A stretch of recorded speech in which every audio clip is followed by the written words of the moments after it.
All right, you should be live. Looks that way.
Okay.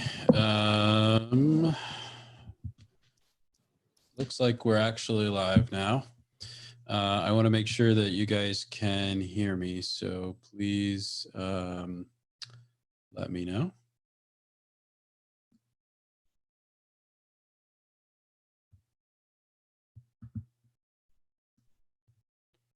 Excellent. Looks like people can hear. Okay, so we're waiting on a couple people to join, I think, but lots of stuff is going on, so I'm not sure how many people are going to join. And as it turns out, there's a 4:30 meeting that I'm probably going to need to go to as well. So why don't we do this? Why don't we go right into a quick update and then take questions, and hopefully we can get as much answered or have as much discussion as we can until 4:30. Updates were 600 and change cases in Florida, or I'm sorry, in Pinellas, with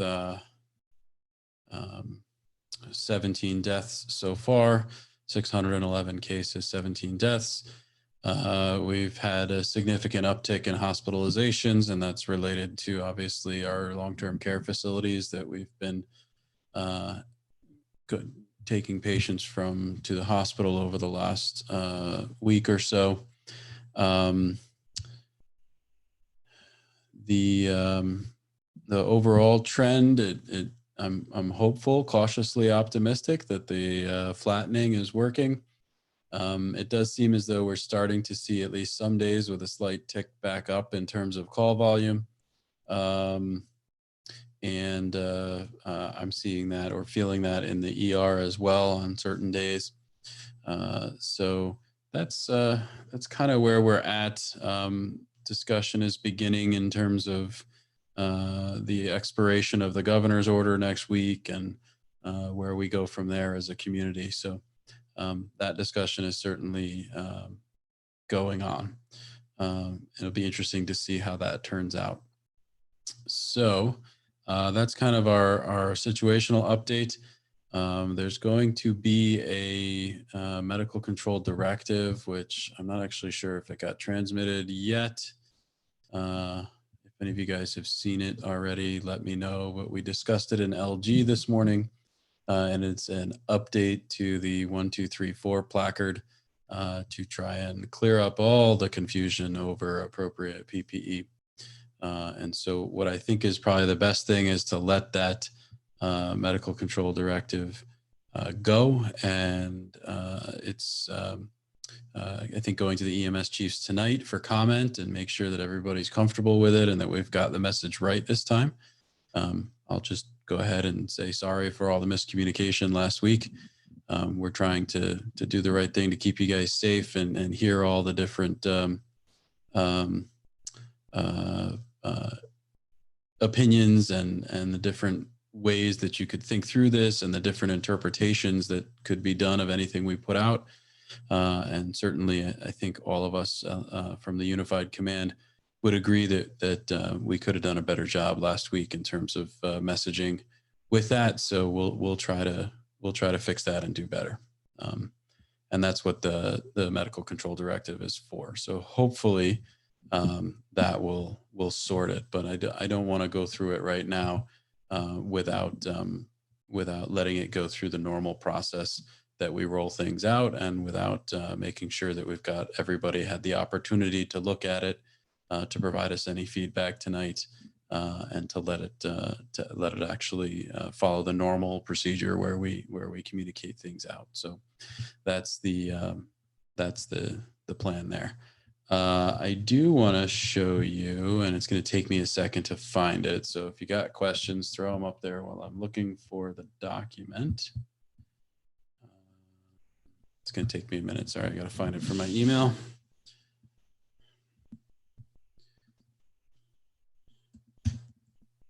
Just reminded me that I hadn't shown this to you, but I believe it's gone on target already, and Jasmine's going to join in a second. Confirm that for me.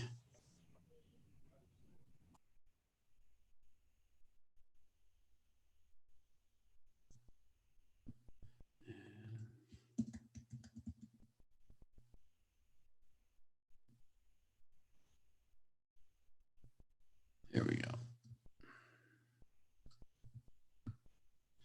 All right, sorry for the delay.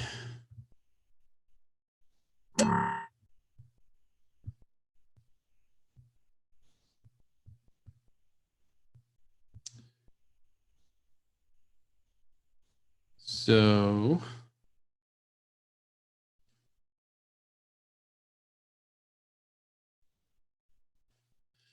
just want to make sure that this has actually gone out already. I believe it has, but I want to make sure, since we don't want to. Hey, did the filter memo get posted on Target? Yes? Not yet. Oh, not yet. No, the TDS. Yeah, yeah. No, you're not posted to Target. Are we ready to do that or no? Yeah, I already went out to the coordinators. Okay, so the coordinators have seen it. Yeah. Excellent. I sent out because I had to send numbers to them, and it's like I wasn't going to send everybody's numbers out over the Gotcha. list, Okay, so no I worries. sent it directly. Thank you. Okay, so apparently this hasn't gone out yet. See, that's what I mean about communication. We got Hello, good afternoon.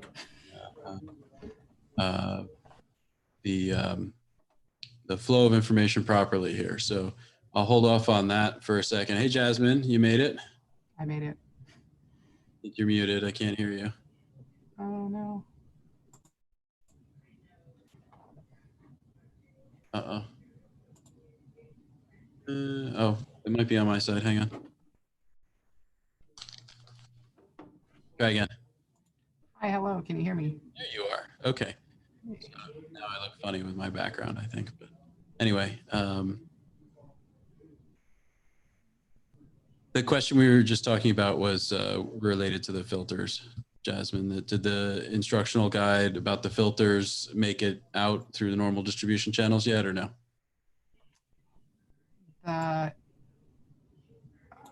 Remind me what we're talking about. It's out there. I've had questions about the filters, so they are included in training that is out there already. Okay, good. So I think we were going to put another reference sheet on Target Solutions just explaining through and how to do it. But this is related to putting the filter on top of an endotracheal tube or a King tube before you put your end-tidal CO2 side stream monitor on it. Yes, that training is out there. That is noted in our material that we've already released. Okay, so all right, so that's good. I believe it's gone at least to as far as the EMS chiefs, and hopefully we'll make it to the field or Target Solutions if it hasn't already. But this was, again, all we were asking for was to take an extra vent filter or airway filter and slap it on top of your tube and before your end-tidal CO2 side stream filter, because what we're trying to do is keep all those virus particles inside the tube and the lungs, as opposed to letting them come out into the side stream and then into your monitor and the rest of the room. So those filters, we had originally written them into protocol. It took us a little while to actually source them and get them out to you, but I believe they should be out now. That was a question that was left over from a couple of previous sessions. So hopefully we've gotten that one handled. Throw up in the comments if you have any questions about the filters themselves or how to use them or when to use them, etc. And while waiting for that, Chief Barr says, what is the status of countywide first responder testing that you mentioned last week? Oh, that's a great question. It's something we've been working on today. The FDA changed the rules last week. And so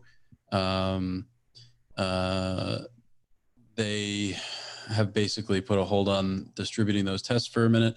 We're looking through several alternative pathways to be able to be authorized to get those tests and continue on with that plan. But it has certainly delayed us by a little bit. I hope we'll be able to overcome it soon. But I don't have a definitive answer on that yet for you. Chief Barr's working on it today as we speak. Rick says, any thoughts on going to do a mandatory full PPE requirement for any of the facilities with evacuations or multiple confirmed COVID patients? So yeah, obviously when we were doing those evacuation operations, we were in full PPE the entire time in the facility. And again, this is where you need to use your judgment about whether you can do that 6-foot standoff assessment, or if you're going deep into a facility or a building where you think that there's multiple cases, you certainly need to be smart. And I would never fault you for upping your PPE to protect yourself there. But again, I want to defer too much of the PPE conversation until the medical control directive goes out with the review by all the chiefs this morning at the leadership group and with their eyes on the final this afternoon. And then once that goes out, I think we'll come back to it and answer any questions. But I hope that it has gotten us around the block on that. And again, I do apologize for all the confusion around PPE over the last couple of days. Hey, it looks like Chief Slatter has joined us. Yeah, sorry, I only have a couple minutes. I have the long-term facility meeting at 4:30, but if you needed any assistance with the PPE. Me too, yeah. So what we did was just give them a real brief update, touch on the viral filters that we're now putting in between the endotracheal tube and the side stream capnography, and put them on the heads up for the upcoming updated placard and medical control directive, trying to put the PPE discussion to rest as much as possible and improve our messaging on it. So I was sort of saying I didn't want to get too far into that today because I wanted it to go through the normal process with LG this morning, with the chiefs having a last look at the final draft this afternoon, and then go out through the normal communications channels, and then we can readdress it on Thursday once it's been out and everybody's seen it and had a chance to read it. Okay, sounds good. Again, I think we just we all tripped over ourselves on that communication. I think if we just follow our normal pathway, we'll probably be better. It makes the job more fun. Yeah, it gives them another 2 days to throw daggers at us too. Oh, No. So I'm working on images and a training as the new placard comes out as well. Oh, thank goodness. See, that's all we had to do. We had to make sure Jasmine was going to train everybody on it, and then we'd be fine. Okay, so with that said, we have about 15 minutes to take as many questions as we can from the group, and then a bunch of folks have to get on this long-term care facility planning meeting. So we'll probably leave it there at 4:30 unless Jasmine wants to carry the show on her own after that. Good. You're good. Okay. Yeah, so I apologize for the white coat. Most of you guys know that I only put it on the first day of orientation just to make a couple of points about professionalism. But I just came from the Board of County Commissioners meeting where we were talking about extension of the local state of emergency. So I think the discussion in terms of when it's time to start ramping down is beginning, and how that will turn out, remains to be seen based upon the governor and the Board of County Commissioners. So that's one thing that's going on. The other thing that's going on is I think it would be worthwhile to just talk a little bit about our long-term care facilities here in the county, because a lot of you, I'm sure, were involved in those operations yesterday and last week, and there will likely be continued operations, as well as some tasking and missions to go try and support these facilities. So what we've discovered is that in a couple of cases, we had facilities where there was a significant amount of spread of disease within the facility. So most times it comes into a facility with a staff member because they're not allowing visitation right now, and then it can go from one patient to another.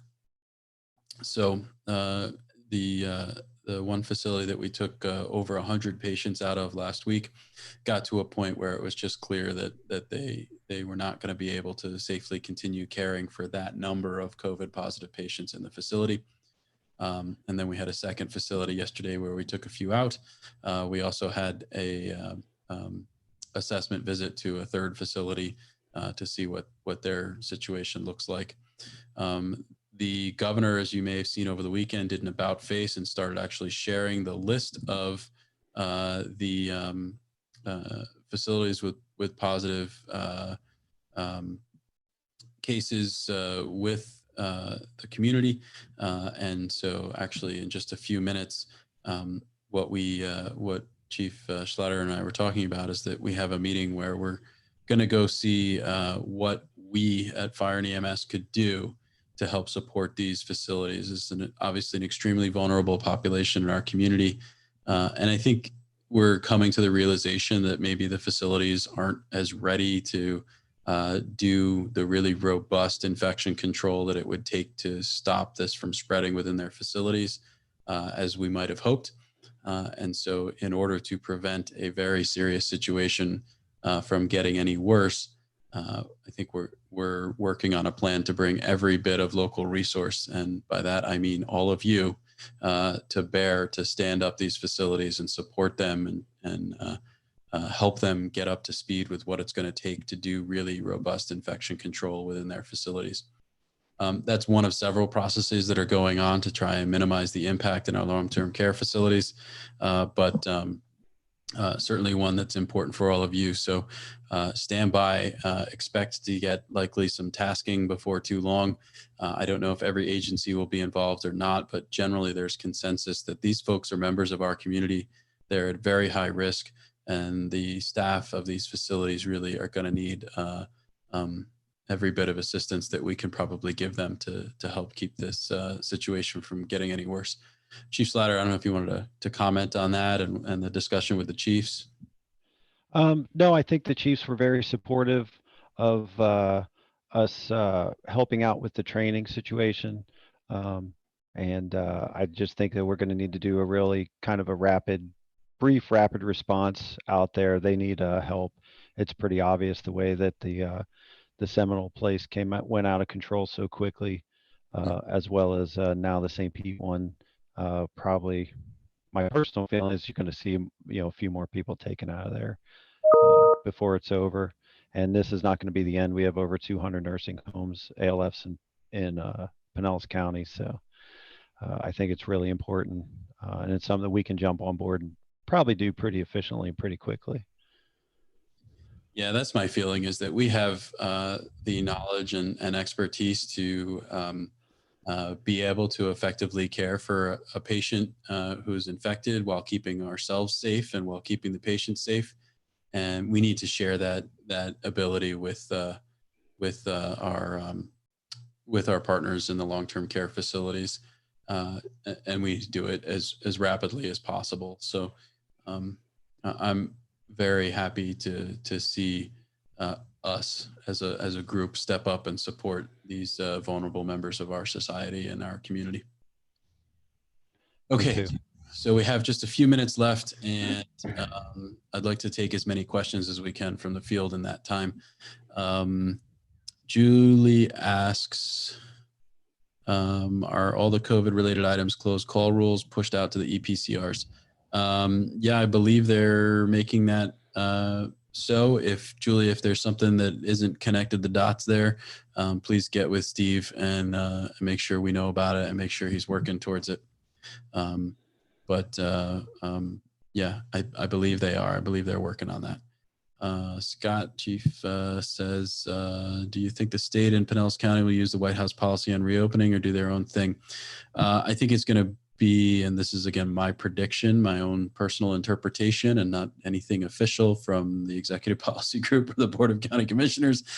My personal take is that most likely it'll be a sort of a trickle down where the governor's order will expire sometime next week, and as a part of that, we'll start to see what the guidance from both the feds and the state is kind of crystallized. And then I think the local community will tailor their ongoing guidance into that framework. But again, that remains to be seen. And there's going to be more Board of Commissioner meetings coming up to discuss that further, is my understanding.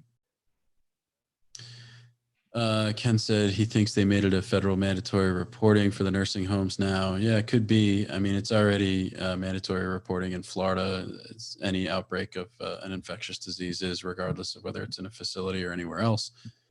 So that'd be interesting if they did that. What other questions do you guys have? You're not very talkative so far today.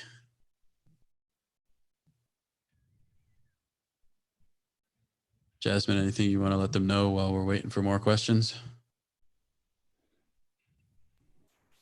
The training on the updated PPE is coming out soon, and I am open to questions on any training related item.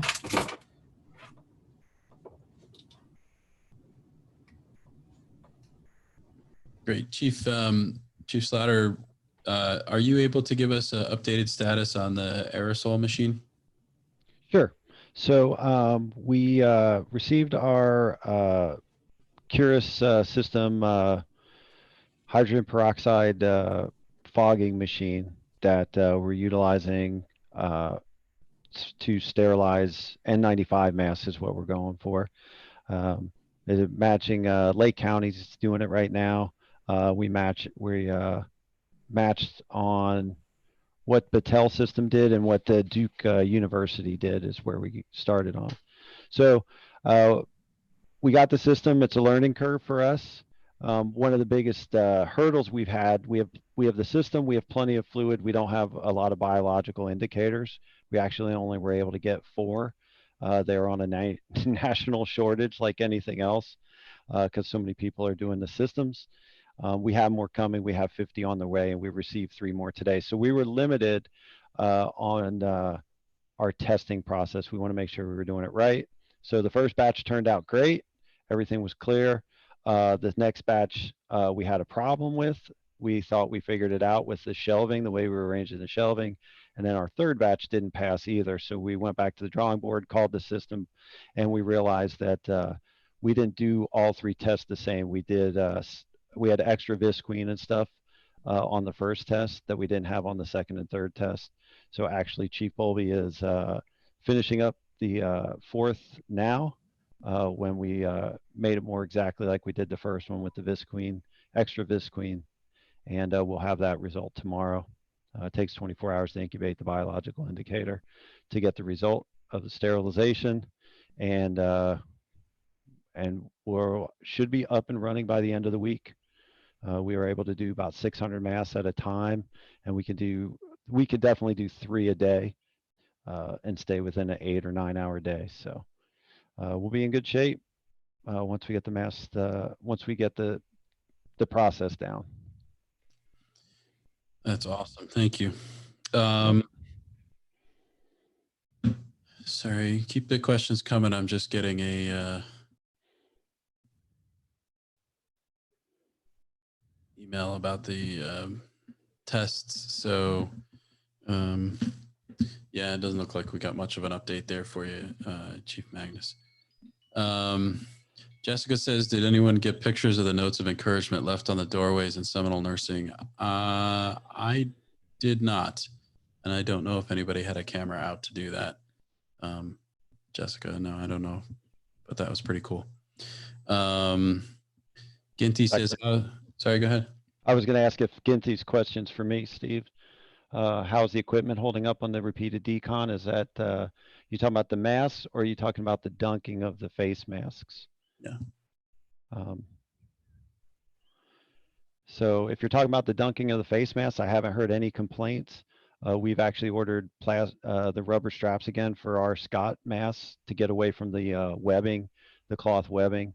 That way it's not wet all the time, it dries easier.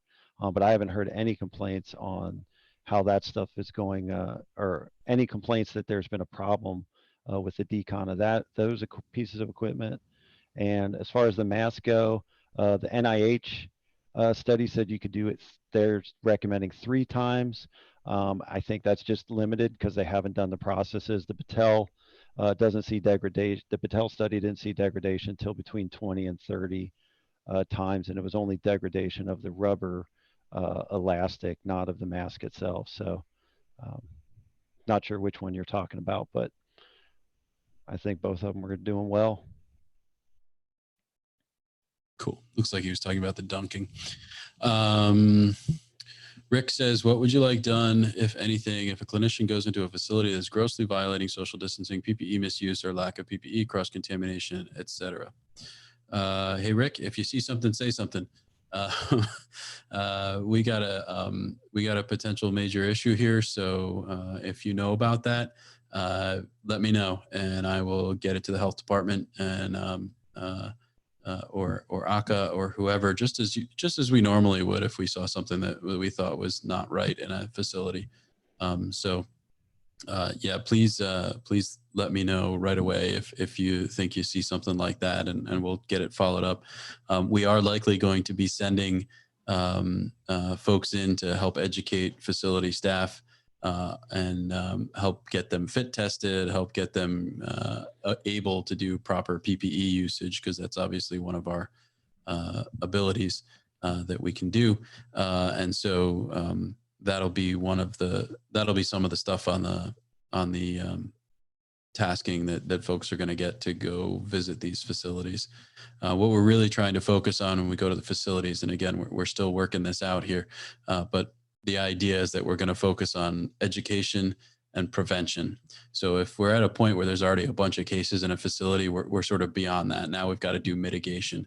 But we've got well over 200 facilities, and they could all use a little hand with education, prevention, and in many cases, figuring out what exactly it is they need in terms of PPE, learning how to use that PPE, getting fit tested. Getting fit tested for an N95 is not something that normally happens with nursing home staff, because generally a patient like that wouldn't be in a regular nursing home. They'd be in a specialty facility if they actually required you to wear an N95. So Chief Womack says, make sure you tell your chain of command too. Yeah. Nothing in a vacuum, right? Let's get everybody moving on the same page here, Rick. Brandon, I hope that kind of answers what the idea is for doing these facilities. Folks have done assessments in some cases, and that some of that may continue as well, where you go through a checklist and see what's happening. But in general, right now, we're, I think, going to be focusing on making sure the staff know how to keep themselves safe and make sure they know how to keep the patients safe. And then bigger items like engineering controls and stuff like that will probably defer to the health department or ACA or the Health Care Coalition, et cetera.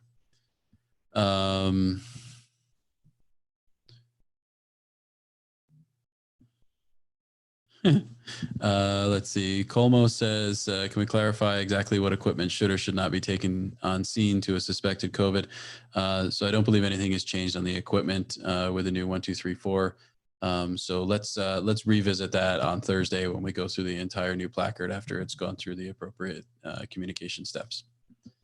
And with that, it is 4:31, and Chief Slatter and I do need to hop off to go get on this nursing home call. So thank you all for all the hard work and diligence. Thank you for remembering to be kind to folks while lots of people are scared. Thank you for coming to work and being willing to be the front line of this stuff. So with that, look at that. Hey, Jasmine, can you read the Pinellas Medic question and any discussion that's related to that after we hop off? Sure. Okay, thanks. All right, thanks everyone. Take care. Thank you. Everybody take care.